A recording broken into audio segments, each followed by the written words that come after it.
দেখুন, ভুয়ো খবর রটিয়ে মানুষকে খেপানো, ভয় দেখানোর চেষ্টা হবেই।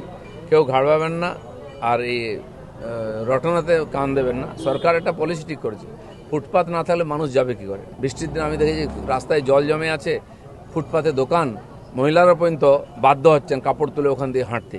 এটা কি কোনো সভ্য জগতে হয়? তার জন্য যদি ফুটপাত খালি করা হয় মানুষের হাঁটার জন্য, সেটাতে সমবেদনা বা কেউ কেউ চলে এসেছেন যারা টাকা নিয়ে বসিয়েছেন, তাদের কষ্ট হচ্ছে। ঠিক সেরকমভাবে রেলের প্ল্যাটফর্ম সেটা ব্যবসা করার জায়গা নয়। আপনি সাউথ সেকশনে যান, নর্থ সেকশনে যান, কোনো প্ল্যাটফর্মে খালি জায়গা পাবেন না, দাঁড়াবার বসার জায়গা পাবেন না, আপনি নড়তে পারবেন না। আর ট্রেন এসে গেলে এত ভিড় হয়, সেখানে দাঁড়াবার জায়গা থাকে না, পড়ে যান লোকেরা। এগুলো যদি সরানো হয়, কেউ যদি বাধা দিতে আসে, তো তার উদ্দেশ্য নিয়ে আমাদের খুব সন্দেহ আছে। আর এগুলো নিজেরাই খালি করে দিন মানুষের স্বার্থে। বিনা প্রয়োজনে সরকার কাউকে কষ্ট দেবে না, কিন্তু মানুষের স্বার্থে, মানুষের প্রয়োজনে জীবনযাত্রা নির্বাধ করতে কিছুর কড়া ডিসিশন আমাদের নিতে হবে, আর সেটা সবাইকে মানতে হবে।